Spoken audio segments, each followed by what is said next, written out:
When I was asked would I be available today to participate in this particular session, my immediate answer was yes, I'd be delighted to.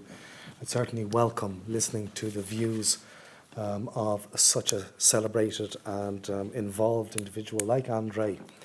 However, I was wondering what the role of a respondent in these types of things were.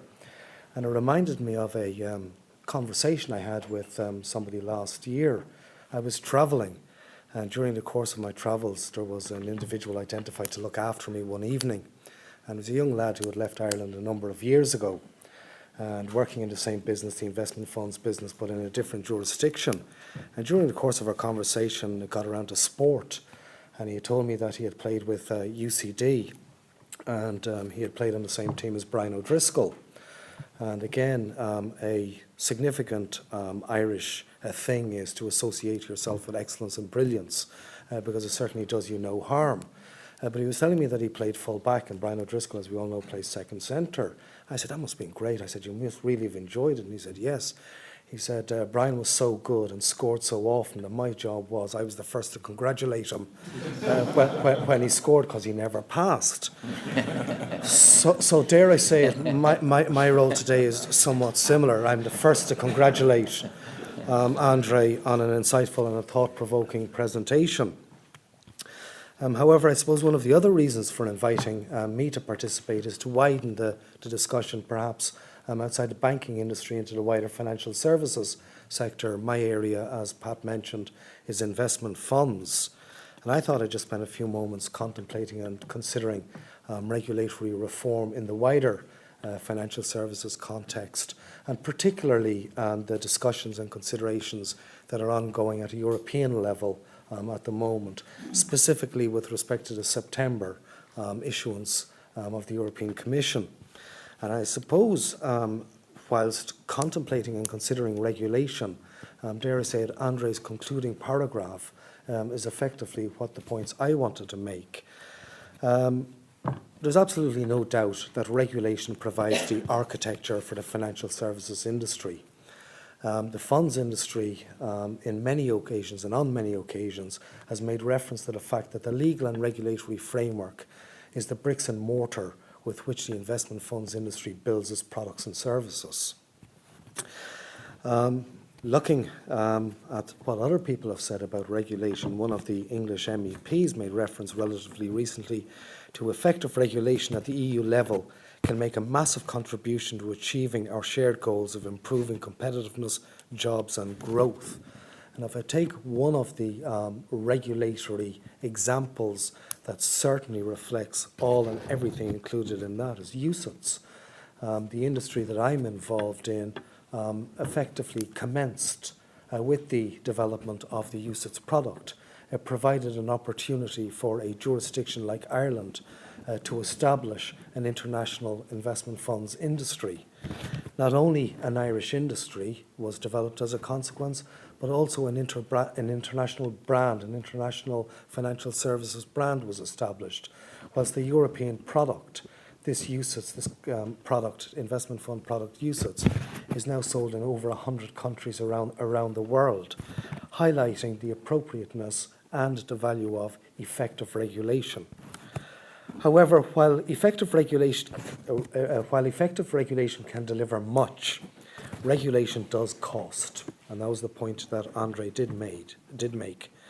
And given that it costs, therefore it must provide value. But regulation for regulation's sake, or reactionary regulation, or inappropriate regulation can cost, and it doesn't have any corresponding benefits at all. So for this reason, I think it's extremely important to ensure that the structures that are put in place to determine and provide the regulatory framework can deliver on the objective of effective regulation. It's a very, very fine balance. I guess it's aligned to the notion of closing the stable door before the horse bolts. You certainly want to make sure that the stable door is closed, that the horse doesn't bolt. But you also want to make sure that the stable door isn't closed so tight that the horse actually suffocates. So it's a thin line. There's a significant balance between providing the right framework to effect pragmatism, opportunities, whilst not containing innovation and evolution. Regulatory reform, and one of the themes of this afternoon's discussion, the whole concept of reform, it implies changing, it implies moving things forward. And if you are engaged in a change policy or moving things forward, you've got to attempt to identify, well, what was wrong? What were the shortcomings? What needs to improve? And what would effectively improve what was there in the past? It's extremely important that one identifies what is the objective of this change, and the change can effect that objective, as opposed to the challenges that I mentioned with respect to reform for reform's sake. However, where systems structures have worked or are working, they should be the foundation on which the reform is built. You shouldn't attempt to try and commence with a blank piece of paper when situations have proven and circumstances have proven to work. And it's against that brief introduction that I just want to make some very short points with respect to the European Commission's regulatory reform proposals. And included in those reform proposals, there was two aspects. There was the identification and the establishment of a European Systemic Risk Board, and there was the European System of Financial Supervisors.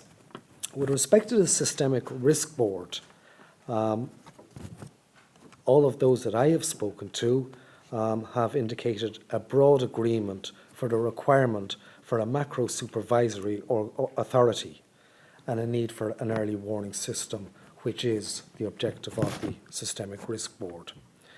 And from a European perspective, and reflecting the globalisation and the internationalisation of the financial services industry, the move from national to international, I would certainly concur that focus needs to be on cross-border activity. From an Irish perspective, in order to develop an international financial services industry out of Ireland, we possibly couldn't do it without a structure that is looking at things beyond a national level and onto an international level. It reminds me on October the 13th, 2007, it was the day we were having one of our surprise budgets. Around that particular point in time, there was particular liquidity challenges for money market funds around Europe, where those short-dated paper were finding it extremely difficult in order to find a market for it. However, waiting a period of time would see it come to maturity. And around that particular point in time, two statements were made, one by the Luxembourg government and one by the German government. And the statements were something along the lines of that those governments would do everything that they could in order to address the liquidity challenges for money market funds. Those statements took the heat out of the system. However, on analysis, what the governments realised was they looked to see what they could do, but in fact they could do nothing. It was to the European Central Bank one needed to turn in order to address what was a cross-jurisdictional issue and challenge. With respect to the European system of financial supervisors, the concept being is that you have new supervisory authorities with increased power to deliver binding technical standards and a single EU rule book. It could, and the advantages with such a system is, it will reduce legal uncertainties, that each jurisdiction knows what the requirements are. There will be no additional gold plating on one side, or there will be no regulatory dumping on the other side. The further objective is to enhance cross-sectoral cooperation, which would ensure that all aspects of the financial services sector are working in collusion. However, the concept that is being put forward again links into the point André was making with respect to the need for all stakeholders to work together in order to bring consideration forward. The proposals that have been published reflect narrower ranges of consultation, removal of comitology approach, absence of consultation with all of the stakeholders, shorter and smaller stakeholder groups.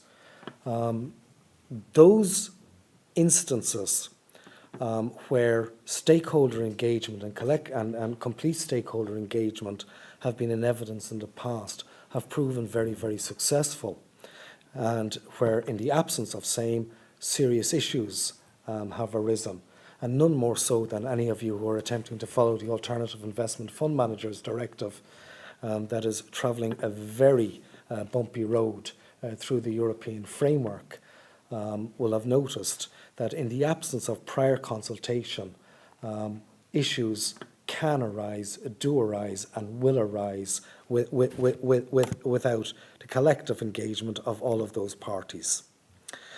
With respect to those supervisory agencies and an Irish perspective, one of the challenges and one of the issues could be that you have College of Supervisors that have the potential to be dominated by large member states who have the resources in order to ensure that they are well populated from their perspective. So, as I said, my real role was to be the first to congratulate André on an insightful presentation, but I did want to add a few thoughts with respect to the wider financial services perspective. Thank you.